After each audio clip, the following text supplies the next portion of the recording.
ما الذي يفرق بيننا وبينهم؟ منهج السلف، لأن السلف هم الذين فهموا الكتاب والسنة وساروا عليهما، فنحن نتبع السلف الصالح. بسم الله والحمد لله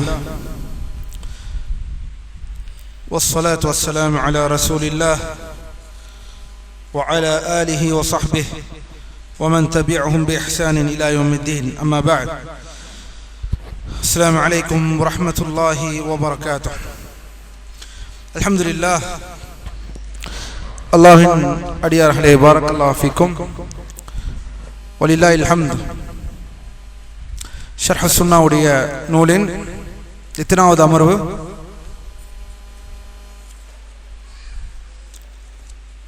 13.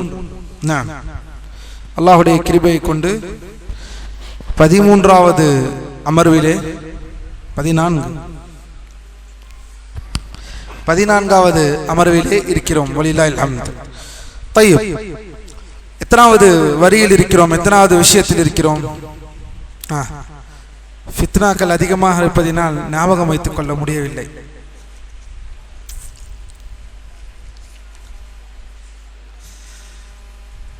அல்ஹம்துலில்லாஹ். அல்லாஹ்வின் அடியார்களே, பாரக்கல்லாஹு ஃபீக்கும்.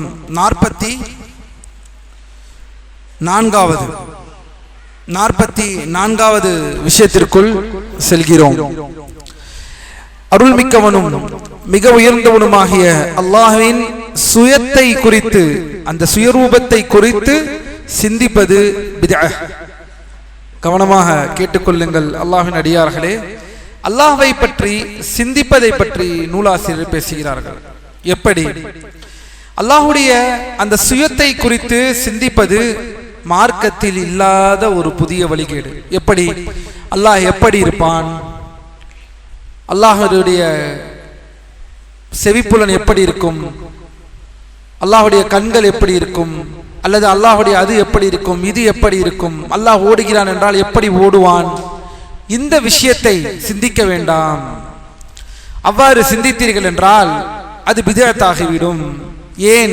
ஏனெனில் இது இஸ்லாத்தில், மார்க்கத்தில் நமக்கு அல்லாஹ் இதை பற்றி அறிவிக்கவில்லை. மாறாக இதை பற்றின பொதுவான விஷயங்களை தெளிவுடன் ஒரு முஸ்லிமுக்கு என்ன வேண்டுமோ அதை தெளிவாக நமக்கு மார்க்கம் அறிவித்திருக்கிறது. என்ன? அவனுடைய பண்புகள் அனைத்தையும் நாம் உறுதிப்படுத்துவோம், அதை ஒப்புமை செய்ய மாட்டோம். மனிதனோடு அதை ஒப்புமை செய்து பார்க்க மாட்டோம். அது குறைகளுக்கு அப்பாற்பட்டது. அனைத்தும் அவன் மகத்துவத்திற்கு தக்கவாறு நாம் உறுதிப்படுத்துவோம்.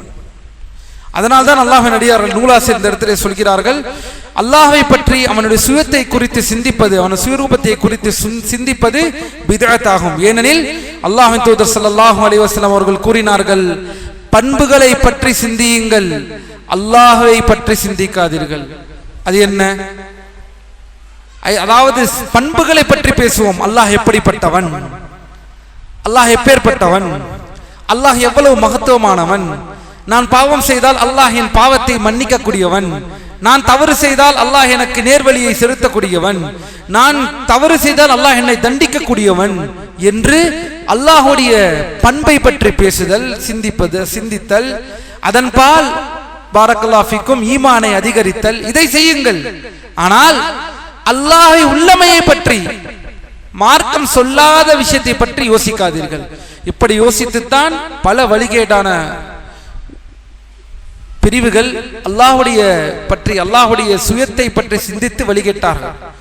அல்லாஹ் இப்படி, அல்லாஹ் அப்படி, அல்லாஹ்விற்கு உருவம் கற்பிக்காதீர்கள், அல்லாஹ் மனிதன் அல்ல, அல்லாஹ் அப்படி அல்ல, அல்லாஹ் இப்படி அல்ல, அல்லாஹ் ஒரு உருவம், அவனுக்கு ஒரு இடத்தை கற்பிக்காதீர்கள் என்று சொல்லி அல்லாஹ்வை பற்றி அல்லாஹ்வும் தூதரும் சொல்லாமலேயே அல்லாஹ்வை பற்றி நினைத்துக் கொண்டு ஒரு முடிவெடுத்து விட்டார்கள். இது மாபெரும் வழிகேடு. அல்லாஹ்வின் அடியார்களே, அல்லாஹ் நம்மை நேர்வழியில் செலுத்துவானாக. மேலும் பாருங்கள், உலமாக்கள் என்ன விளக்கம் தருகிறார்கள்? அல்லாஹ்வுடைய படைப்புகளை பற்றி சிந்திக்க சொல்கிறான் அல்லாஹ். இன்ன ஃபீ ஹல்கிஸ் ஸமாவாதி வல் அர்த் வக்திலாஃபில் லைலி வன் நஹார் லஆயாத்தின் லிஉலில் அல்பாப். அல்லாஹ் ரப்பல் ஆலமீன் சொல்கிறான், பூமி வானங்கள் மற்றும் பூமி படைக்கப்பட்டதிலிருந்தும் இரவு பகல் மாறி மாறி வருவதிலிருந்தும் அறிவுடையவர்களுக்கு அதில் பல அத்தாட்சிகள் உள்ளன. அல்லாஹ் சத்தியத்தை எங்கு சிந்திக்க சொல்கிறான்? எதை பற்றி சிந்திக்க சொல்கிறான்? என்னை பற்றி சிந்திக்காதே. நான் படைத்த படைப்பினங்களை பார்த்து சிந்தி, உன்னுடைய ஈமான் அதிகரிக்கும். அதனால்தான் உலமாக்கள் சொல்கிறார்கள், இந்த சூரியன் எப்போதுமே பார்த்து பார்த்து நமக்கு ஒன்றும் இல்லாமல் ஆகிவிட்டது. ஆனால் ஒரு நாள் சிந்தித்து பார்த்தோம் என்றால், இந்த சூரியன் ஒவ்வொரு நாளும் ஒரு நாள் வருவதை அது வராமல் இருந்ததில்லை, ஒரு நாள் அது வந்து காட்டாமல் இருந்ததில்லை. இந்த பூமி ஆரம்பித்ததிலிருந்து, அல்லாஹ் இதை படைத்ததிலிருந்து இன்று வரை இனியும் அது மறுபடியும் மேற்கில் அது உதிக்கும் வரை இது இப்படியே தான் இருக்கும் என்றால், இதை செய்ய வைத்தது யார்? எந்த கம்ப்யூட்டர் புரோகிராம், எந்த சாப்ட்வேர் செய்ய வைத்தது? எந்த சாப்ட்வேர் நம்ம இந்த விஷயங்களை செய்ய வைத்தது? சந்திரனாக இருக்கட்டும், இரவு பகலாகுவது, பகல் இரவாகுவது, இதில் சிந்திக்க சொல்கிறான் அல்லாஹ். லஆயாத்துல் லிஉலில் அல்பாப், இதில் சிந்திப்பவர்களுக்கு, அறிவுடையவர்களுக்கு இதில் அத்தாட்சிகள் இருக்கின்றன. மேலும் அல்லாஹ்வின் அடியார்களே, பாரக்கல்லாஹு ஃபீக்கும், அல்லாஹ் தன் திருமறையிலே கூறுகிறான், அஃபலம் யன்துரு இலஸ் ஸமாஇ ஃபௌகஹும் கைஃப பனைனாஹா வ ஸய்யன்னாஹா வ மா லஹா மின் ஃபுரூஜ். அல்லாஹ்வின் அடியார்களே, பாரக்கல்லாஹு ஃபீக்கும், பாருங்கள், அல்லாஹ் அவர்களுக்கு மேலே உள்ள வானத்தையும் அவர்கள் பார்க்கவில்லையா? நம்மை பார்த்து கேட்கிறான், அவர்களுக்கு மேலுள்ள வானத்தை அவர்கள் பார்க்கவில்லையா? அதனை நாம் எவ்வாறு அமைத்தோம், அதனை எவ்வாறு அலங்கரித்தோம், அதில் எந்த பிளவுகளும் இல்லையே. அல்லாஹ் சிந்திக்க சொல்கிறான் நம்மை. படைப்புகளை, அல்லாஹ்வுடைய படைப்பினங்களின் அந்த பிரம்மாண்டத்தை பார்த்து நாம் சிந்திக்க சொல்கிறான் அல்லாஹ்வின் அடியார்களே.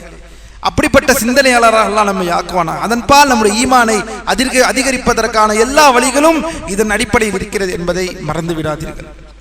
எனவே அல்லாஹ்வின் அடியார்களே, பாருங்கள், இன்னொரு விஷயத்தில் பாருங்கள், அல்லாஹ் சுப்ஹானஹு வ தஆலா, கவனியுங்கள் இந்த விஷயத்தை. அபூ ஹுரைரா রাদিয়াল্লাহு அன்ஹு அவர்கள் சொல்கிறார்கள், அறிவிக்கிறார்கள், அல்லாஹ்வின் தூதர் சொன்னதாக வருகிறது, உங்களில் ஒருவரிடம் ஷைத்தான் வந்து, இதை படைத்தது யார், அதை படைத்தது யார் என்று கேட்டுக்கொண்டே வருவான். இறுதியில் உமது இறைவனை படைத்தது யார் என்று கேட்பான். அந்த நிலையை ஒருவர் எட்டினால் அவர் அல்லாஹ்விடம் பாதுகாப்பு தேடி அத்தகைய சிந்தனையை நிறுத்தி கொள்ளட்டும். ஹதீஸ். இதை படைத்தது யார், அதை படைத்தது யார், அதை படைத்தது யார் என்று கடைசியில் அல்லாஹ்வை படைத்தது யார்? இந்த நாத்திகவாதிகள், ஏகத்துவவாதிகள் முஸ்லிம்களை கிடுக்குப்பிடி போடுவார்களாம் இந்த வார்த்தையை, இந்த கேள்வியை குறித்து. இது ஒரு கேள்வியும் அல்ல, இது ஒரு அற்ப வாதத்திற்கான ஒரு பொருளும் அல்ல. ஆனால் அல்லாஹ்வின் அடியாரை கவனமாக நீங்க, அல்லாஹ் தூதர் நம்மை எச்சரிக்கிறார்கள். கடைசியில் அல்லாஹ்வை படைத்தது யார், உன் இறைவனை படைத்தது யார் என்று கேட்கக்கூடிய அந்த கேள்வி எழும் பொழுது அல்லாஹ்வின பாதுகாப்பு தேடிக் கொள்ளுங்கள். அதற்கு என்ன பதில்? அவன்தான் முதலுமானவன், அவன்தான் கடைசியுமானவன். ஹுவல் அவ்வலு வல் ஆகிரு வல் ஸாஹிரு வல் பாத்தின். நம் கொள்கை, அவன் நித்தியமானவன், அவனே முதலானவன், அவனுக்கு எந்த ஒரு முதலும் இல்லை, அவன்தான் முதலானவன். அல்லாஹ்வின் அடியார்களே, மேலும் பாருங்கள், குர்ஆனிலே ஓதுகிறோம், அவன் யாரை பெறவும் இல்லை, அவன் யாராலும் பெறப்படவும் இல்லை. லம் யலித் வலம் யூலத். லம் யலித், அவன் யாரையும் பெறவில்லை, பெற்றெடுக்கவில்லை. வலம் யூலத், அவனும் ரப்புல் ஆலமீன் யாராலும் பெறப்படவில்லை.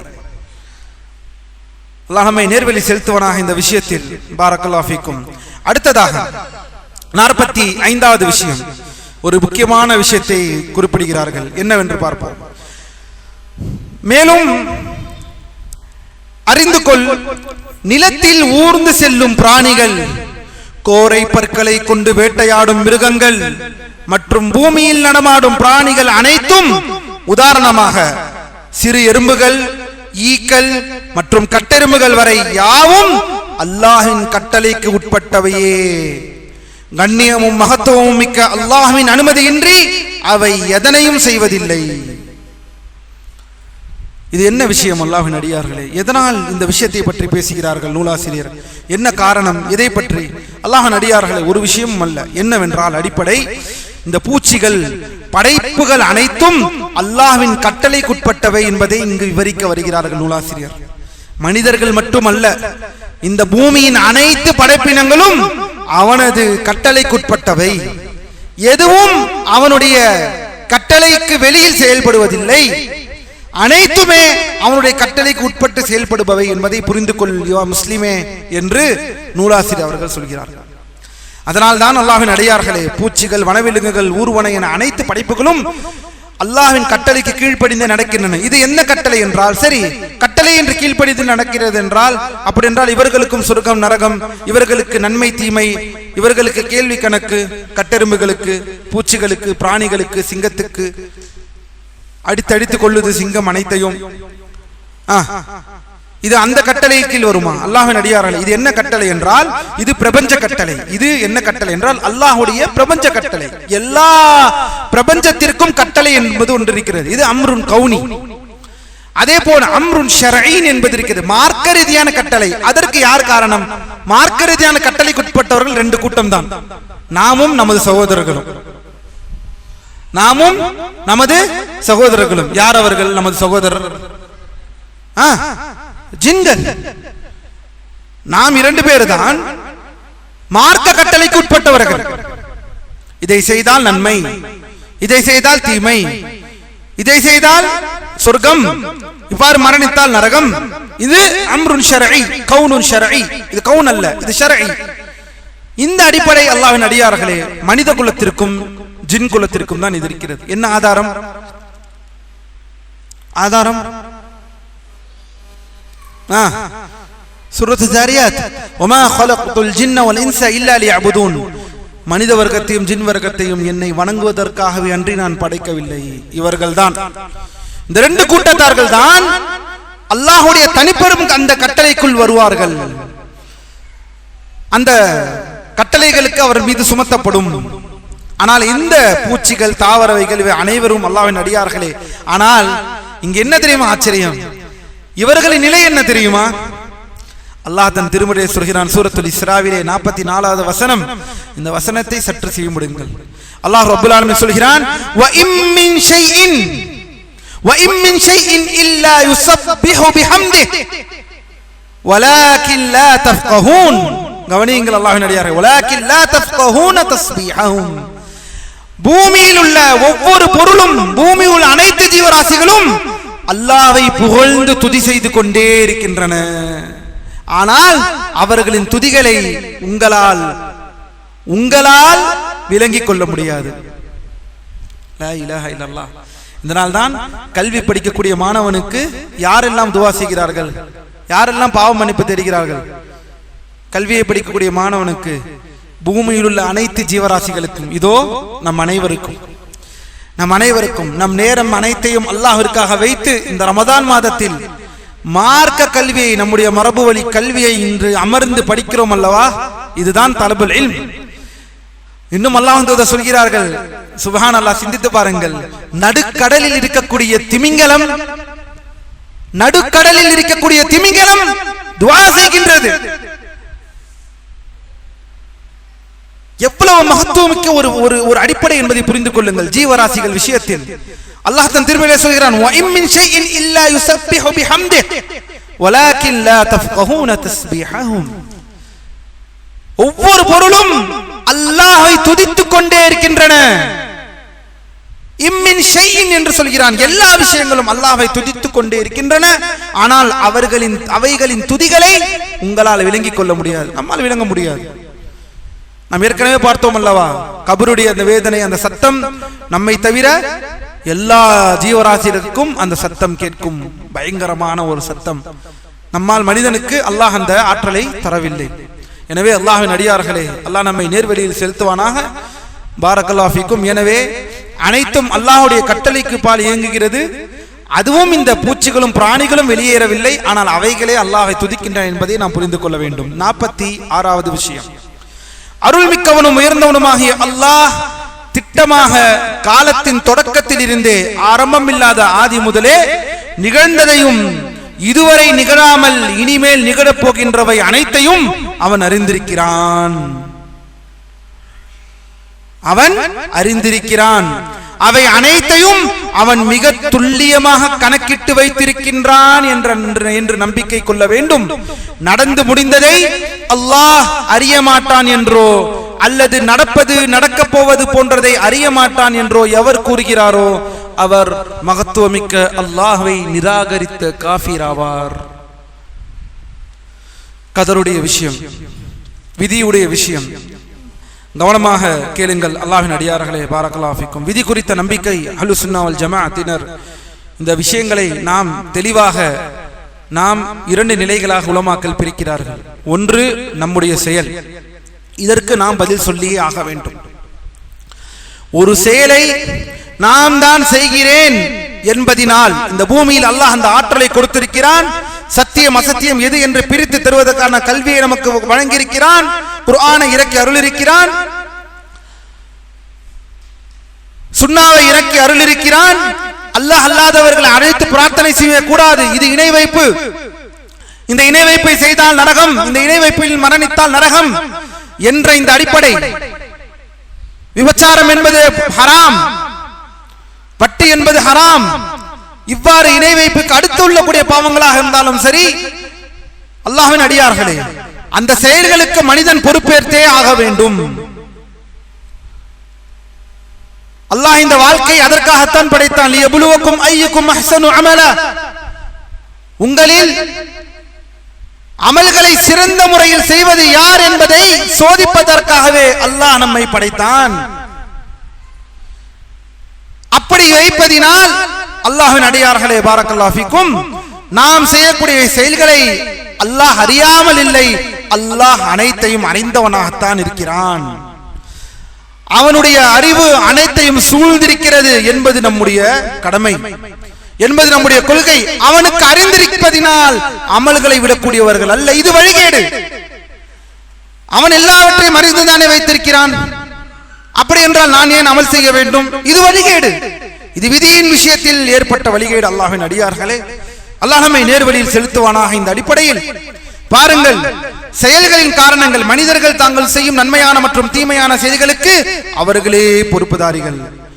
ஒரு மனிதரே விசுவாசியாகவும் நிராகரிப்பாளராகவும் நல்லவராகவும் பாவியாகவும் இருப்பார். அவரே நல்லவராகவும் பாவியாகவும் விசுவாசியாகவும் மூமீனாகவும் காபிராகவும் எல்லாம் அவன் வாழ்க்கையை சார்ந்தது. ஆனால் மனிதர்கள் தங்கள் செயல்களை செய்தாலும் அவை அல்லாஹ்வின் நாட்டம் மற்றும் விருப்பத்திற்கு, மஷியத் மற்றும் இராதா, அவன் நாட்டத்திற்கு அப்பால் செல்லாது. ஏனெனில் இந்த அகிலத்தில் அல்லாஹ் எதை நாடுகிறானோ அதுவே நடக்கும். இங்குதான் குழப்பம். அல்லாஹ் நாடினதுதான் நடக்கும், அவனுடைய நாட்டத்திற்கு அப்பால். அப்படி என்றால் அல்லாஹ் என்னை பாவத்தை செய்ய சொல்கிறானா என்று ஒரு கேள்வி. அப்படி என்றால் என்னை அல்லாஹ் பாவத்தை அவன் சொல்வதனால் தான். இதுதான் இங்கே வழிகட்டாளர்கள் இரண்டு கூட்டங்கள், கதரியாக்கள் மற்றும் ஜபரியாக்கள். இவர்கள் யார்? விதியிலே வழிகட்ட ரெண்டு கூட்டம். ஒன்று கதரியா. இவர்கள் என்ன செய்தார்கள்? அப்படி என்ன, நான் பாவம் செய்கிறேன் என்றால் அல்லாஹ் தான் என்னை பாவம் செய்ய வைக்கிறான், எல்லா விதியில் இருக்கக்கூடிய அனைத்தையும் அல்லாஹ் அறிந்திருக்கிறான் என்று நான் நம்பிக்கை கொண்டால் நான் செய்யக்கூடிய பாவத்தை அல்லாஹ் தான் செய்ய வைத்தான் என்று ஆகிவிடும்.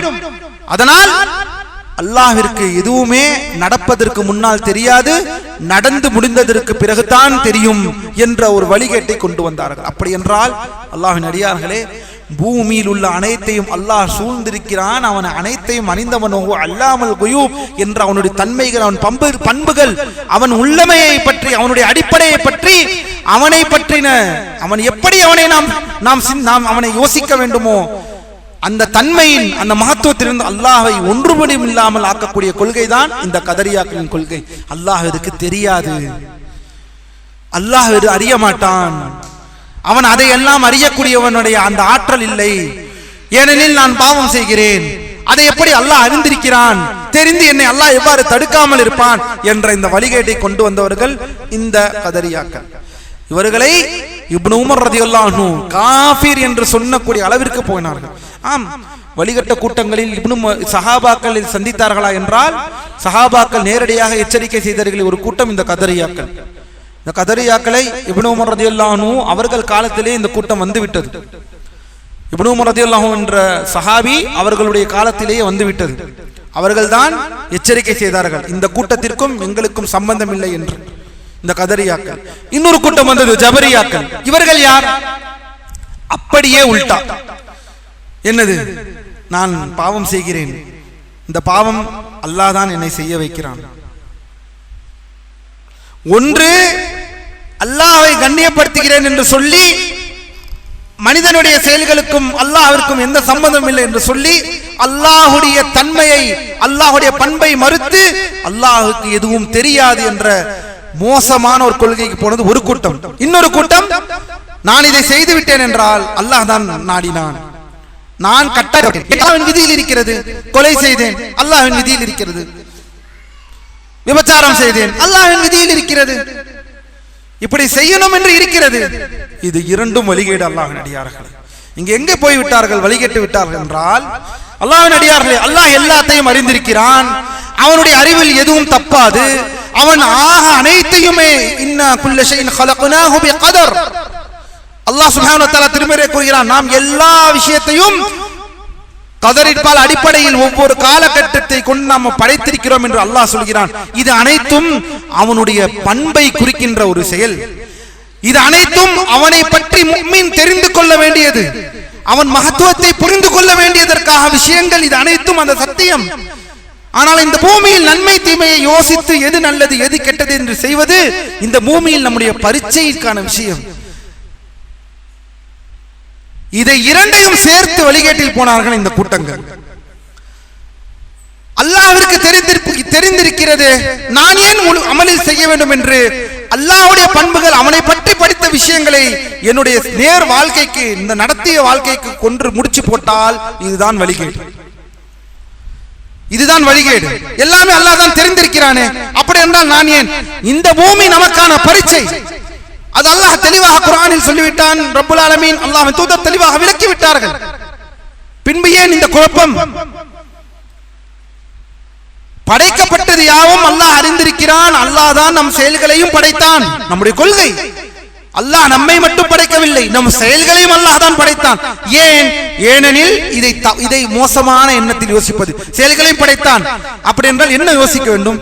எவ்வளவு மகத்துவமானவன் ரப்புல் ஆலமீன், அவனின்றி ஒரு அணுவும் அசையாமல் இருக்கின்றது என்று யோசித்து இந்த பூமியில் நன்மையை தீமையை எதிர்நோக்கி இது ஹலால், இது ஹராம், இது நல்லது, இது கெட்டது என்று வாழ்ந்து கொண்டிருப்பான் முஸ்லிம்.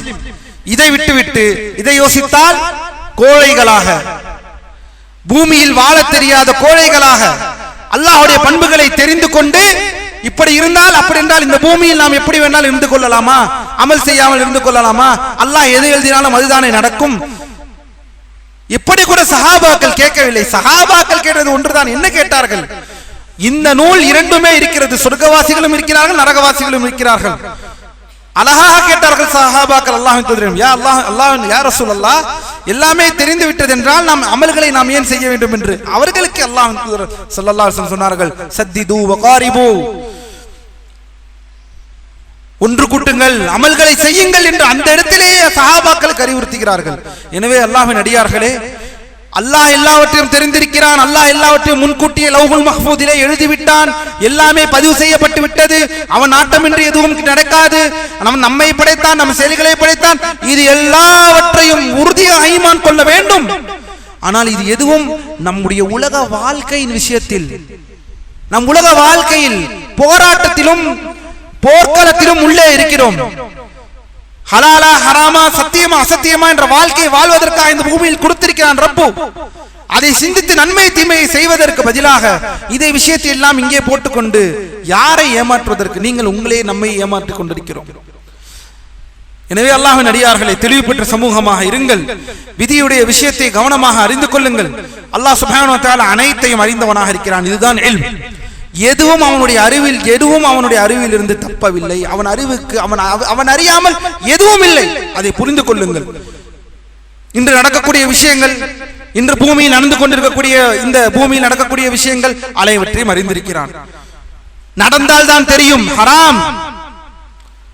நான் ஏற்கனவே சொல்லி இருப்பேன், நான் ஏற்கனவே ஒரு எக்ஸாம்பிள் கொடுத்திருப்பேன். ஒரு பஸ் வருகிறது, மடையன் விதியில் பால் ஏமாந்து போன ஒரு மடையனை எவ்வாறு அழகாக நாம் சொல்லலாம் என்பதை பாருங்கள். ஒரு பஸ் வருகிறது, இவர் விதியை பொறுத்து ஏமாற்ற போகிறாராம். என்ன ஏமாற்ற போகிறார்? இந்த பஸ்ஸில் நான் ஏற போகிறேன் என்று இருக்கிறார், அல்லது இந்த பஸ்ஸில் நான் ஏற மாட்டேன் என்று இருக்கிறார். எடுத்துக்கொள்ளுங்கள், இந்த பஸ்ஸில் நான் ஏற மாட்டேன்.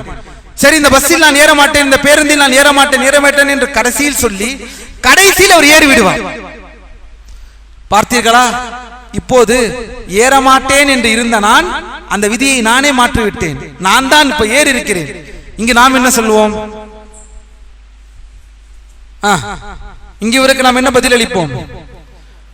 நீ ஏற வேண்டும் என்றுதான் அல்லாஹ் எழுதியிருக்கிறான்,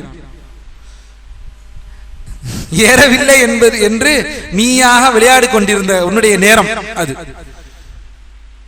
கடைசியில் என்ன இருக்கின்றதை நோக்கி நிற்காதீர்கள் அல்லாஹ்வின் அடியார்களே. நம்முடைய கதறுகள் எல்லாம் எழுதப்பட்டதுதான். ஆம், யாரும் மறுக்கவில்லை.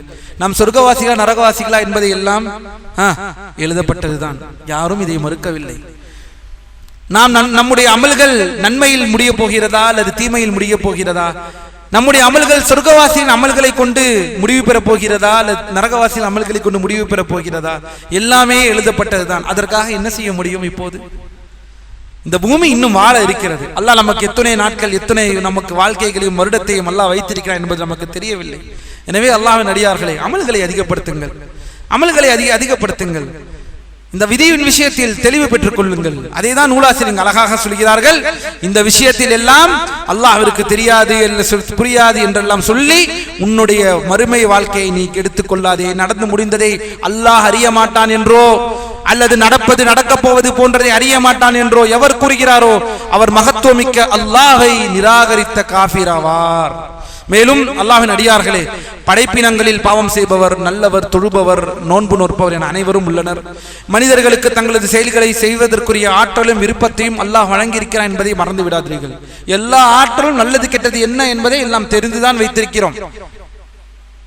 மேலும் இருப்பினும் அல்லாஹ்வே மனிதர்களையும் அவர்களது அந்த ஆற்றலையும் மற்றும் விருப்பத்தையும் படைத்தவனாவான். மேலும் இந்த விஷயத்தில் தெளிவு பெற்றுக் கொள்ளக்கூடிய சமுதாயமாக அல்லாஹ் நம்மை நேர்வழியில் செலுத்துவானாக. மேலும் இதில் இந்த விதியின் இந்த நிலையை மனிதனின் விருப்பம் அல்லாஹ்வின் நாட்டத்தின் உட்பட்டது என்பதை பொதுவான இந்த கதரியாக்கள் மறுக்கின்றனர். இதை நாம் பார்த்தோம். இவர்களை தான் பாரக்கல்லாஹு ஃபீக்கும் அல்லாஹ்விற்கும் கதருக்கும் சம்பந்தம் இல்லை, காரியங்கள் அனைத்தும் உன்ஃப். அப்படி என்றால் என்ன? நடந்து முடிந்ததற்கு பிறகுதான் அல்லாஹ்விற்கே தெரியும், நடந்து முடிந்ததற்கு பிறகுதான் அல்லாஹ்விற்கே தெரியும் என்ற இந்த வழிகேட்டை கொண்டு வந்தவர்கள். மேலும் அல்லாஹ்வின் அடியார்களே, அல்லாஹ் நம்மை பாதுகாப்பானாக. அடுத்ததற்கு செல்வோம். 47வது, ஒரு பொறுப்பாளர், ஒரு வலி மற்றும் இரு நம்பகமான சாட்சிகள், ஷாஹித், இரு நம்பகமான சாட்சிகள் மற்றும் மனக்கொடை, மஹர் ஆகிய மூன்றும் இல்லாமல் திருமணம் செல்லாது. அந்த மஹர் குறைவாகவோ அல்லது அதிகமாகவோ இருக்கலாம். எவருக்கு பொறுப்பாளர் இல்லையோ அவருக்கு ஆட்சியாளரே பொறுப்பாளர் ஆவார். எவருக்கு வலி இல்லையோ அவருக்கு ஆட்சியாளரே வலி ஆவார். கேள்வி, எதனால் இப்போது இது என்ன விஷயம்? இது என்ன? இந்த விஷயம் எதை பற்றி? கொள்கையா அல்லது ஃபிக்ஹ் சார்ந்த விஷயமா?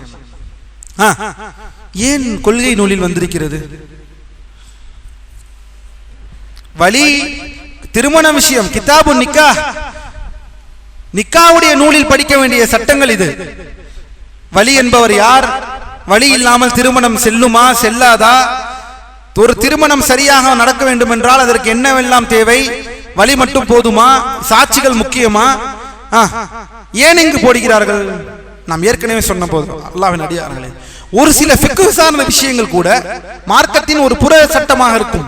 ஆனால் அதில் பெரிய ஹிலாஃப் ஏற்பட்டு அல்லது நாம் ஏற்கனவே சொன்னோம் வழிகேடர்களின்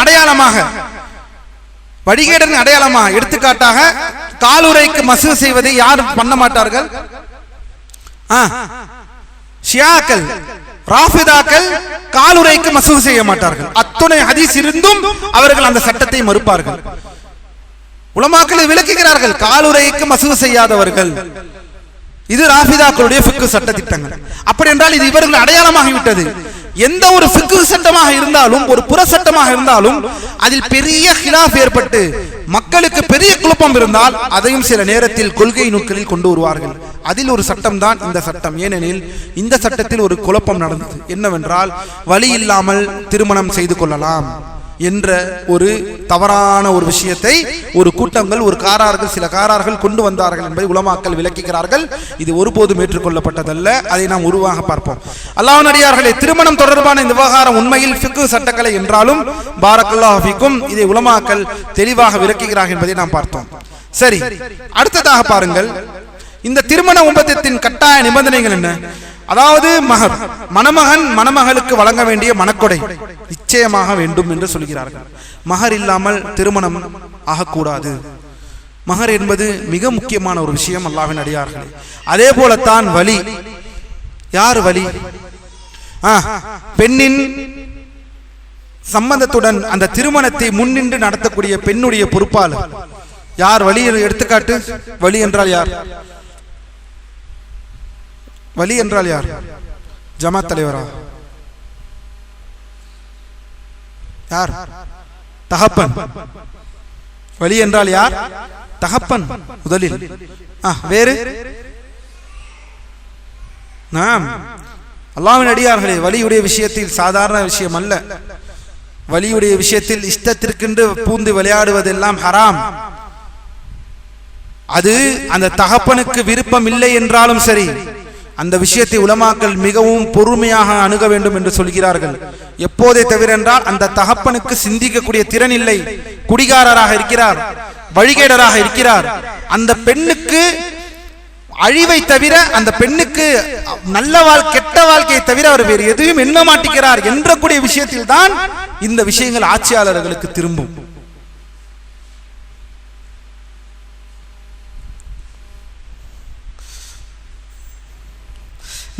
இந்த விஷயம் யாருக்கு திரும்பும்? யாருக்கு திரும்பும்? ஆட்சியாளர்களுக்கு திரும்பும். நூலாசிரியர் இங்கு சொல்கிறார்கள் பாருங்கள், எவருக்கு பொறுப்பாளர் இல்லையோ அவருக்கு ஆட்சியாளரே பொறுப்பாளர். எவருக்கு வழி இல்லையோ அவருக்கு யார் வழி? ஆட்சியாளர். இப்போது சவுதியில் இருக்கிறோம், அல்லது ஏதாவது முஸ்லிம் நாட்டில் இருக்கிறோம், மொரோக்கோவில் இருக்கிறோம், அல்லது அல்ஜீரியாவில் இருக்கிறோம், ஏதாவது ஒரு நாட்டில் இருக்கிறோம், முஸ்லிம் நாடுகள் இருக்கிறோம் என்றால் இதற்கென்று ஆட்சியாளர்கள் நியமித்த இதற்கென்ற ஒரு சம்மேளனம் இருக்கிறது. நாம் ஆட்சிய வழியுடைய விஷயங்கள் சரியாக ஆகவில்லை என்றால் என்னவாகும்? என்னவாகும்? அது ஆட்சியாளர்களுடைய புறத்திற்கு சென்றுவிடும். அவர்கள் அடிப்படையில் நிக்கா செய்து வைப்பார்கள்.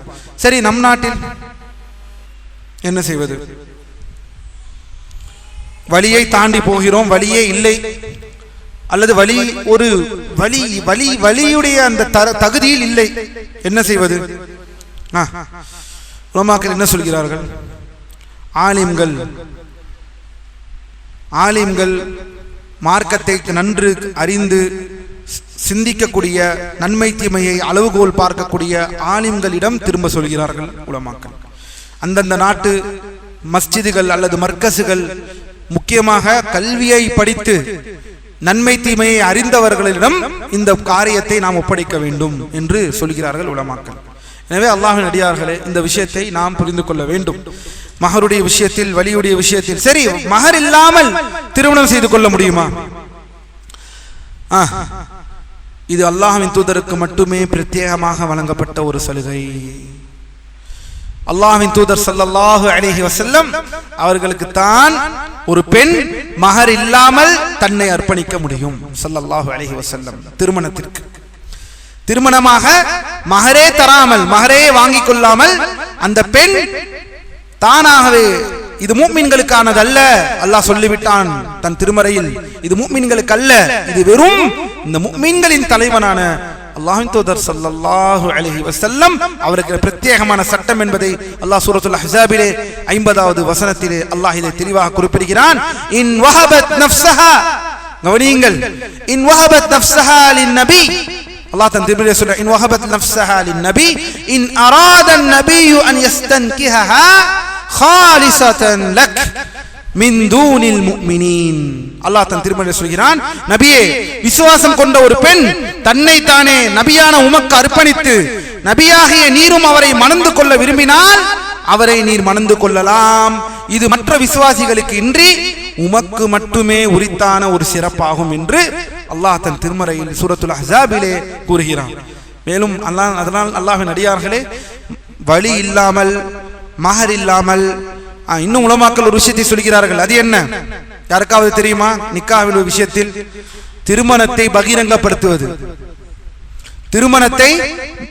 திருமணத்தை பகிரங்கப்படுத்துவது என்றால் ஆடம்பரமான கல்யாணத்தை இங்கு பேசவில்லை. திருமணம் நடக்கிறது என்ற அந்த செய்தியை மக்களுக்கு வெளிப்படுத்த வேண்டும். மக்களுக்கு ஏலான் செய்ய வேண்டும், தஃப் அடித்து ஏலான் செய்ய வேண்டும் என்றெல்லாம் உலமாக்கள் சொல்கிறார்கள். ஏன்? இதனால் என்ன நன்மைகள்? விசுவாசிகள் திருமண ஒப்பந்தங்களை பகிரங்கமாகவும் மக்கள் அறியும் வகையிலும் அமைய வேண்டும். இதற்காகவே மார்க்கம் சில கட்டுப்பாடுகளுடன் கூடிய கொண்டாட்டங்களை அனுமதித்துள்ளது. உதாரணமாக தஃப் அடிப்பது இது இசைத்த திருமணத்தை கருவிகள் அல்ல, மாறாக மக்களுக்கு தெளிவுபடுத்த இந்த அறிவிப்பின் மூலம் ஒரு நிக்காஹ் என்பது விபச்சாரத்தில் இருந்து வேறுபடுத்தி காட்டப்படுகிறது.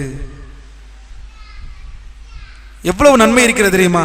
அந்த பெண் இன்னாரின் மனைவி என்பது மக்களுக்கு தெரிய வேண்டும், இல்லையெனில் சமூகத்தில் குழப்பங்கள் ஏற்படும் என்பதால் மார்க்கம் இத்தகைய நிபந்தனைகளை குறிப்பிடுகிறது. எவ்வளவு அழகான மார்க்கம் பாருங்கள், சுப்ஹானல்லாஹ். ஆம், ஃபிக்ஹ் புத்தகங்களில் நிக்காவை பற்றி படிக்கும் பொழுது ஏலான் என்ற இந்த சட்டத்தை பார்ப்போம். காதும் வச்சு செய்யக்கூடிய நிக்காவை எல்லாம் உலமாக்கள் மார்க்கம் இதற்கு வன்மையாக கண்டிக்கிறது.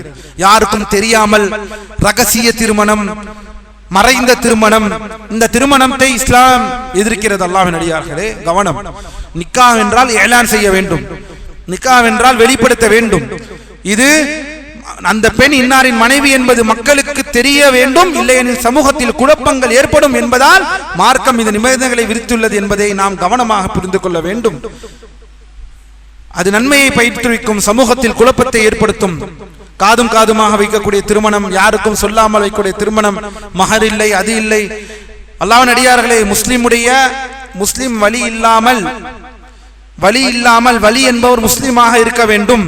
நாம் இந்த ரெஜிஸ்டர் ஆபீஸிற்கு போவது, கவனம், ரெஜிஸ்டர் ஆபீஸிற்கு போவது, இங்கு இது செய்வது, இதெல்லாம் இந்த பூமியில் பாஸ்போர்ட்டை அப்ளை பண்ணுவதற்கும் இந்த நாட்டில் பதிவு செய்யக்கூடிய அந்த சட்டமாகவே இருக்குமே தவிர, அங்கு நீங்கள் செய்வதனால் வலி இல்லாமல், மார்க்க அடிப்படையில் முஸ்லிமை இல்லாமல், இதெல்லாம் திருமணத்தில் படிக்க வேண்டிய ஃபிக்ஹ் சட்ட திட்டங்கள்.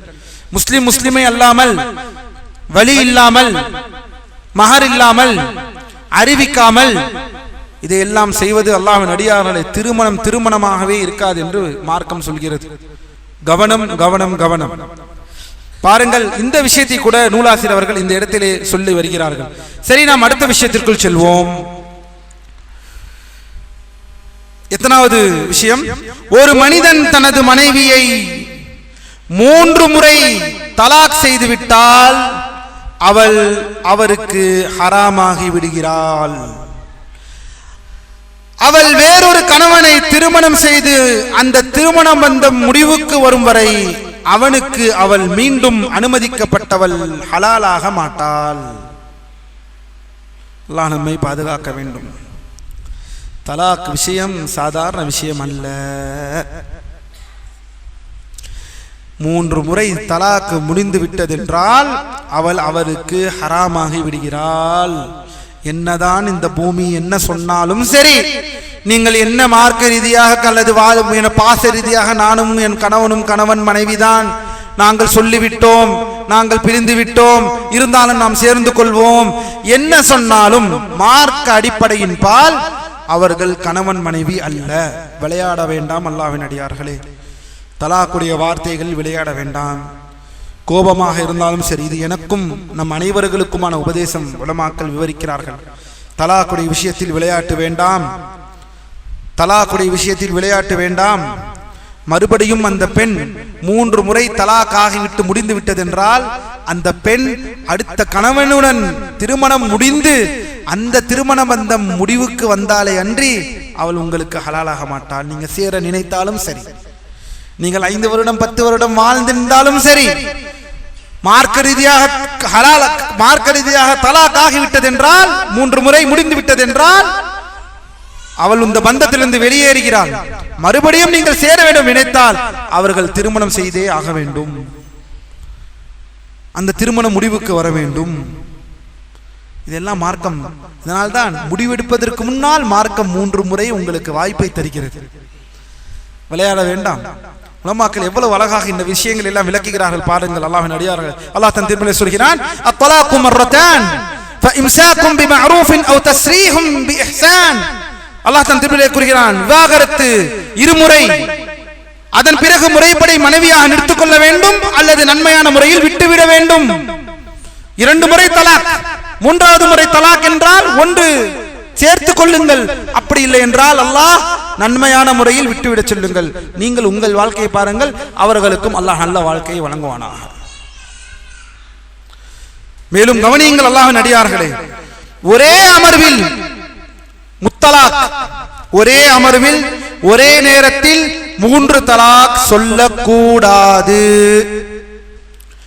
ஒரே அமர்வில் ஒரே நேரத்தில் 3 தலாக் சொல்லக்கூடாது. மாறாக அவை வெவ்வேறு கால இடைவெளிகளில் தனித்தனியாக நிகழ வேண்டும் என்று உலமாக்கள் விளக்குகிறார்கள். ஷேக் ரபி அவர்கள் இதை தெளிவாக விளக்குகிறார்கள். ஏனெனில் திருமண பந்தம் என்பது மிக உறுதியான ஒப்பந்தமாகும். இதில் அவசரப்பட்டு மிக மோசமான விளைவுகளை, இதை அவசரப்படுத்தினால் மிக மோசமான விளைவுகள் ஏற்படும். தலாக் தலாக் தலாக் அந்தி தாலிக் அந்தி தாலிக் அந்தி தாலிக் என்று ஒரே தலாக்கை 3 முறை சொல்லிவிட்டு முடித்துக் கொள்ளக்கூடிய இந்த விஷயத்தை செய்யக்கூடாது என்று உலமாக்கள் விளக்குகிறார்கள். கவனியுங்கள், இது குழந்தைகளையும் குடும்பங்களையும் சிதைப்பதோடு சமுதாயத்தில் பல பிரச்சனைகளுக்கு இது வழிவகுக்கும். இந்த விஷயத்தில் நிதானம் மிக அவசியமாகும். அடிப்படையில் விவாகரத்து செய்யாமல் இருப்பதே மேலானது. ஒரு ஆசிரியர், ஒரு நூல், ஒரு இமாம் நம்ம எல்லோருக்கும் ஒரு தகப்பனை போல ஒரு உபதேசம் செய்கிறார்கள். என்ன சொல்கிறார்கள்? தலாக் செய்யாதீர்கள், லா துத்தல்லிகு, தலாக் செய்யாதீர்கள். மேலும் ஒருவேளை விவாகரத்து செய்ய வேண்டிய தேவை ஏற்பட்டால், அல்லாஹ் ஒரு சேர்ந்து வாழ முடியாதது, ஏனெனில் அல்லாஹ்வின் அடியார்களே, கணவன் மனைவி என்பது இரத்த பந்தமா? கணவன் மனைவி என்பது ஒப்பந்த பந்தம். கணவன் மனைவி என்பது ஒப்பந்த பந்தம். தாய் தந்தை, தாய் பிள்ளைகள், பேரன் பேத்தி, தாய் தந்தை, அண்ணன் தம்பி, அக்கா தங்கை, இவர்கள்தான் இரத்த பந்தம். கணவன் மனைவி என்பது ஒப்பந்த பந்தம். அதனால் ஒப்பந்த பந்தம் என்றால் ஒன்றுமில்லை, அவர்கள்தான் வாழ்க்கையே, அவர்கள்தான் எல்லாம், அது எந்த மாற்று கருத்தும் இல்லை. ஒரு ஒப்பந்த பந்தத்திற்கு இவ்வளவு பெரிய அல்லாஹ் ஒரு குடும்பத்தை கட்டி எழுப்புவதே ஒவ்வொரு ஒப்பந்த பந்தத்தின் மூலமாகத்தான். குடும்பங்கள் கட்டி எழுப்பப்பட்டு ஒரு சமூகம் உருவாகுவதே ஒரு ஒப்பந்த பந்தத்தின் மூலமாகத்தான். ஆனால் அல்லாஹ்வின் அடியார்களே, பாரக்கல்லாஹு ஃபீக்கும், உலமாக்கள் சொல்கிறார்கள், ஒருவேளை விவாகரத்து செய்ய வேண்டிய தேவை ஏற்பட்டால் நிதானமாக செயல்பட்டு பொறுமை காத்து நல்ல முறையில் அறிவுகளையும் ஆலோசனைகளையும் வழங்கிக் கொள்ள வேண்டும். இதற்கும் மேலாக வேறு வழியே இல்லை எனும் நெருக்கடி ஏற்பட்டால் ஒரே ஒரு தலாக் மட்டும் சொல்ல வேண்டும். முதலில் எடுத்த உடனே எடுத்து விடாமல் கோபத்தில் ஏறதனால் யோசிக்க வேண்டும். அதன் பிறகு அப்படி தலாக் சொல்லிவிட்டால் அதன் பிறகு அவர்கள் இத்தாவில் இருக்க வேண்டும். காத்திருப்பு காலம் இத்தாவில் இருக்க வேண்டும். அந்த இடைவெளியில் கணவன் அல்லது மனைவியோ தனது முடிவை மாற்றிக்கொண்டு மீண்டும் சேர அல்லாஹ் ஒரு வாய்ப்பளிக்கிறான்.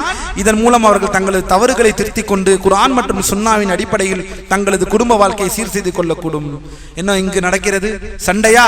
உடனே கிளம்பு, உடனே எழுந்திருச்சு போ, உம்மா வீட்டுக்கு போனோம், அவ்வளவுதான். நீ வந்துருமா, கிளம்பி நீ வந்துரு, அங்க இருக்காத. அங்க இருக்க சொல்லுது மார்க்கம். என்ன நடந்தாலும் சரி அந்த மனைவி அந்த வீட்டில் இருக்க வேண்டும் என்று சொல்கிறது மார்க்கம். வாய்ப்புகளை தேடி தேடி கொடுக்கிறது மார்க்கம். ஒரு நாள் சண்டை, நாளை அந்த சண்டை எல்லாம், கணவன் மனைவி சண்டை எல்லாம் தூசும் துருசுமாக ஆகிவிடக்கூடும் என்பதை தெளிவாக சொல்லிதான் அல்லாஹ் நமக்கு இந்த அழகிய சட்டத்தை நமக்கு இறக்கி அருள் இருக்கிறான். வேறு யாருக்கு, வேறு எந்த மார்க்கத்தில் இப்படிப்பட்ட சட்டங்கள்? அல்லாஹ்வின் அடியார்களே, வானத்திலிருந்து இறங்கின இந்த சட்டம் தான் அல்லாஹ்வின் அடியார்களே. அவசரப்படாமல் ஒரு தலாக்கை சொன்னால் காத்திருப்பு காலத்தில் வீட்டில் இருக்க வேண்டும். உடனே பிரச்சனையா? வெளியே வந்து விடு, வீட்டிற்கு வந்து விடு, ஹலாஸ், முடிஞ்சு போச்சு எல்லாம், நம்ம வேற ஏதாவது பார்த்துக்கலாம், உனக்கு வயசு இருக்கு. இப்படியா பேசுவார்கள்? பேசக்கூடாது அல்லாஹ்வின் அடியார்களே. அது யாராக இருந்தாலும் சரி, பெண் வீட்டுக்காரர்களாக இருந்தாலும் சரி, கணவன் வீட்டுக்காரர்களாக இருந்தாலும் சரி, கவனம். மேலும் பாருங்கள், அந்த இத்தா காலத்திற்குள் கணவன் விரும்பினால் அவளை மீண்டும் சேர்த்துக் கொள்ள வேண்டும். அதன் பிறகும் எதிர்காலத்தில் விவாகரத்து செய்ய வேண்டிய கட்டாயம் ஏற்பட்டால் மீண்டும் ஒரு தலாக், இரண்டாவது, மீண்டும் தேவைப்பட்டால் மூன்றாவது. ஒரே நேரத்தில் 3 தலாக்குகளை மொத்தமாக சொல்லிவிடுவதற்காகவே இந்த முறைகள் வழங்கப்பட்டன. இதுதான் அடிப்படை. அல்லாஹ்வின் அடியார்களே, சில நேரம் முத்தலாக்கை தடுத்து விட்டார்கள், எல்லாவற்றையுமே மார்க்கத்தை அப்படியே கழற்றி வைத்துவிட்டு வெறும் எதிரி, நீ எதிரி, உனக்கு நான் எதிரி, உனக்கு நான் எதிர்வினை செய்ய வேண்டும் என்று யோசிக்காதீர்கள். நம் மார்க்கம் என்ன சொல்லி இருக்கிறது? அடிப்படையில் இவ்வாறு தொடர்ந்து ஒரே நேரத்தில் செய்துவிட்டால் அது மார்க்கத்தில் எப்படிப்பட்ட விஷயங்கள் இருக்கக்கூடாது என்பதைத்தான் மார்க்கம் படிப்படியாக சொல்லி இருக்கிறது. இதுதான் அல்லாஹ்வின் தூதர் காட்டி தந்தது, இதுதான் சஹாபாக்கள் காட்டி தந்தது. சரி, அப்படி இந்த விஷயத்தில் முத்தலாக் எப்படி வந்தது? அதை பாருங்கள் அல்லாஹ்வின் அடியார்களே. இதுவே மார்க்கம் அங்கீகரித்த முறைப்படியான விவாகரத்தாகும். இருப்பினும் ஒரு மனிதன் ஒரே அமர்வில் 3 தலாக்குகளையும் சேர்த்து சொன்னால், அல்லது உனக்கு தலாக் உனக்கு தலாக் உனக்கு தலாக் என்று முந்தைய தலாக்கை உறுதிப்படுத்துவதற்காகவே அன்றி ஒவ்வொன்றையும் புதிய புதிய தலாக்காக கருதி திரும்ப வேண்டும் என்று சொல்வதை உலமாக்கள் மத்தியில் கருத்து வேறுபாடு இருக்கிறது. இது தலாக்கா அல்லது தலாக் இல்லையா என்பதில் கருத்து வேறுபாடு உள்ளன. இத்தகைய செயல் சுன்னாவிற்கு முரணானது என்றாலும் பெரும்பாலான அறிஞர்கள் இதை 3 தலாக்குகளாகவே கருதுகின்றனர். பெரும்பாலான அறிஞர்கள் ஒருவர் உனக்கு தலாக் உனக்கு தலாக் 3 தலாக் என்று ஒரே தலாக்கை 3 முறை சொன்னால் பெரும்பாலான அறிஞர்கள் இதை தலாக் என்றே கருதுகிறார்கள். ஆனால் இதை ஷேக் ரபி போன்ற உலமாக்கள் இந்த விஷயத்தில் நம் கவனம் தேவை. இது உமர் ரலியல்லாஹு அன்ஹு எதற்காக இதை கொண்டு வந்தார்கள், எந்த அடிப்படை, அதையெல்லாம் விளக்குகிறார்கள் ஷேக் அவர்கள். தலாக் சொல்ல வேண்டிய சரியான நேரத்தை முதலில் புரிந்து கொள்ளுங்கள் அல்லாஹ்வின் அடியார்களே. ஒருவர் தனது மனைவியை விவாகரத்து செய்யதாக இருந்தால் அவர்கள் 2 நிபந்தனைகளை பேண வேண்டும். ஒன்று, அவர்கள் மாதவிடாய் இல்லாத தூய்மையான நிலையில் இருக்க வேண்டும். மனைவி மாதவிடாய் இல்லாத தூய்மையான நிலையில் இருக்க வேண்டும். ஏன் தெரியுமா? நான் சொல்ல வேண்டிய தேவையில்லை. லா இலாஹ இல்லல்லாஹ். எவ்வளவு அழகாக மார்க்கம் வாழ்க்கையை அலங்கரித்து கொடுக்கிறது நமக்கு என்பதை பாருங்கள். ஏனெனில் அந்த மார்க்க தூய்மை இல்லாமல் தூய்மை நேரத்தில் நாம் தலாக்கை கொடுத்து விட்டோம் என்றால் மறுபடியும் அன்பை செலுத்துவதற்கான வாய்ப்புகள் இல்லாமல் போய்விடும். மறுபடியும் அவர்கள் சேருவதற்கான வாய்ப்புகள் இல்லாமல் போய்விடும். ஏனெனில் அந்த வெறுப்பு தொடர்ந்து இருக்கும். சேரவும் முடியாது. ஏனெனில் அவர்கள் மாதவிடாயில் இருப்பார்கள். அந்த அன்பையும் காட்ட முடியாது. எனவே மாதவிடாயில் இருக்கும் பொழுது ஒரு பெண்ணிற்கு தலாக் செய்யக்கூடாது, தலாக்கை கொடுக்க கூடாது. மாதவிடாய் இல்லாத சுத்தமான நிலையில் அந்த பெண்ணுக்கு கொடுப்பதாக இருந்தால் கொடுக்க வேண்டும். ஏனெனில் வாய்ப்பு இருக்கிறது, அடுத்த நாளில் கூட அவர்கள் சேர்ந்து விடலாம். ஏன் அடுத்த 1 மணி நேரத்தில் கூட சேர்ந்து விடலாம். இதை எதையும் யோசிப்பதில்லை. இன்னொரு நிபந்தனை, அந்த தூய்மையான காலத்தில் அவர் அவளோடு உடலுறவு கொண்டிருக்க கூடாது. அந்த தூய்மையான காலத்தில் அவர் தன் மனைவியுடன் தாம்பத்தியத்தில் ஈடுபட்டிருக்க கூடாது. இவைதான் மார்க்கம் அனுமதித்த முறைப்படியான தலாக்காகும். இவ்வாறு ஒருவர் செய்தால் அவர் அந்த காலத்தில் வெயிட் பண்ண வேண்டும்.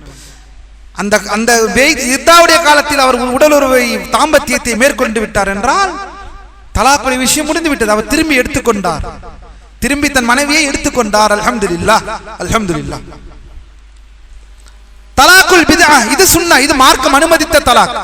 பிதஅத்தான தலாக் இருக்கிறது. அது என்ன பிதஅத்தான தலாக்? அதுதான் ஒருவர் தனது மனைவியை மாதவிடாய் காலத்தில் இருக்கும்போது அல்லது உடலுறவு கொண்டு ஒரு தூய்மையான காலத்தில் தலாக் சொன்னால் அது ஹராம், அது பிதஅத்தான தலாக். இதை கொடுக்க கூடாது. இங்கு ஏதோ மார்க்கம் தான் தெரிவதே இல்லையே, மார்க்கம் அது எங்கே என்பதினால் சண்டை வந்தால் டிவி ரிமோட் வைக்கவில்லை என்றால், அதை கொடுக்கவில்லை என்றால், ஆம்லேட் சூடாக இருக்கவில்லை என்றால் தலாக். என்ன நிலையில் இருக்கிறார்கள், என்ன இதில் இருக்கிறார்கள், தலாக் சொல்லிவிட்டீர்களா? அதையும் அவர்கள் கோபத்தோடு உண்மையாக எடுத்துக்கொண்டுவது, உடனடியாக வீட்டை விட்டு கிளம்புவது, அவர்கள் மாதவிடாய் இருக்கிறார்களா இல்லையா, என்ன அடிப்படையில் நாம் சொல்ல வேண்டும், எதுவுமே தெரியாமல். அல்லாஹ் நம்மை பாதுகாப்பானாக. அல்லாஹ்வின் அடியார்களே, இது தலாக்குல் பித்ஆ, இது பித்அத்தான தலாக். சரி, இப்னு அப்பாஸ் ரலியல்லாஹு அன்ஹு அவர்கள் அறிவிக்கக்கூடிய ஹதீஸில் முஸ்லிமின் அறிவிப்படி அல்லாஹ்வின் தூதர் ஸல்லல்லாஹு அலைஹி வஸல்லம் அவர்கள் காலத்திலும் பாருங்கள், இப்னு அப்பாஸ் அறிவிக்கிறார்கள் இந்த முத்தலாக்குடைய விஷயத்தில் பாருங்கள். அல்லாஹ்வின் தூதருடைய காலத்திலும் அபூபக்கர் அவர்களின் காலத்திலும் உமர் அவர்களின் காலத்திலும் உமர் அவர்களின் கிலாபத்தின் ஆரம்ப 2 ஆண்டுகளிலும் ஒரே நேரத்தில் சொல்லப்படும் 3 தலாக்குகள் ஒன்றாகவே கருதப்பட்டன. என்ன? தலாக், அந்தி தாலிக், அந்தி தாலிக், அந்தி தாலிக் என்று ஒருவர் 3 முறை சொன்னாலும் அது என்ன? ஒரே நேரத்தில் சொல்லியிருந்தால் அது ஒரு தலாக்கு தான். ஆனால் மக்கள் இந்த விஷயத்தில் அதிக அவசரப்படுவதை கண்ட உமர் ரலியல்லாஹு அன்ஹு, என்னது என்ன எதற்கெடுத்தாலும் தலாக் தலாக் என்று சொல்லுகிறீர்கள், இதற்கெடுத்தாலும் ஏன் இந்த தலாக்? நிதானமாக செயல்பட வேண்டிய ஒரு விஷயத்தின் அடிப்படையில் மக்கள் அவசரப்படுகிறார்கள். எனவே இவை 3 தலாக்குகளாகவே அவர்கள் மீது நாம் ஏன் நடைமுறைப்படுத்தக்கூடாது? அனைவர்களுக்கும் ஒரு தண்டனையாக அதனை நடைமுறைப்படுத்தினார்கள். இந்த விவகாரத்தில் அறிஞர்களிடையே பெரும் கருத்து வேறுபாடுகள் உள்ளன. ஷேக் அவர்கள் சொல்கிறார், ஷேக் ரபி, திருமண உறவு என்பது மிகவும் புனிதமானது, அதில் அவசரப்படக்கூடாது. எனவே நான் இதில் எச்சரிக்கையாக இருக்கிறேன். ஒரே அமர்வில் சொல்லப்படும் 3 தலாக் குறித்து நான் ஃபத்வாவை அளிப்பதில்லை. நான் யாருக்கும் இப்படி ஒரு ஃபத்வாவை நான் அளிக்க மாட்டேன் என்று ஷேக் அவர்கள் தங்களுடைய நிலைப்பாட்டை இங்கு விவரிக்கிறார்கள். எனவே அல்லாஹ்வின் அடியார்களே, அல்லாஹ் நம்மை பாதுகாப்பானாக. இந்த தலாக்குடைய விஷயத்தில் அல்லாஹ் நம்மை நேர்வழியில் செலுத்துவானாக. அடுத்ததாக, எதெல்லாம் அழிந்து போக வேண்டும் என்று அல்லாஹ் விதித்துள்ளானோ அவை அனைத்தும் அழிந்துவிடும். ஆனால் சொர்க்கம், நரகம், அர்ஷ், குர்சி, பாதபீடம், லவ்ஹுல் மஹ்ஃபூத் பாதுகாக்கப்பட்ட ஏடு, கலம், பேனா மற்றும் சூர், ஊதுகுழல் ஆகிய இவைகள் ஒன்று கூட ஒருபோதும் அழியாது. 48 49 இருக்கிறதா? சரி, இன்ஷா அல்லாஹ், அல்லாஹ் நாடினால் இதை நாளை பார்ப்போம். பிஇذنில்லாஹி ரப்பில் ஆலமீன். எதை கேட்டோமோ அதன்படி செயல்படக்கூடிய மக்களாக நாளை இதை விபச்சாரத்தை பற்றியும் திருமணத்திற்கு பிறகு உபச்சாரம் செய்தவர், ஈமான் கொண்டவர், மார்க்கத்தை விட்டு வெளியேறியவர் என்ற இந்த விஷயங்கள் இருக்கிறது. அல்லாஹ் நம்மை நேர்வழியில் செலுத்துவானாக. அல்லாஹ்வின் அடியார்களே, அல்லாஹ் நம்மை பாதுகாப்பானாக. பிஇذنில்லாஹ், அல்லாஹ் நாடினால் இதை நாளை பார்ப்போம் இன்ஷா அல்லாஹ் தஆலா. سبحانك اللهم وبحمدك أشهد أن لا إله إلا أنت أستغفرك وأتوب إليك. السلام عليكم ورحمة الله وبركاته. بيننا وبينكم السلف، بيننا وبينكم الكتب. كان أحمد يقول البدع بيننا وبينكم الجنائز.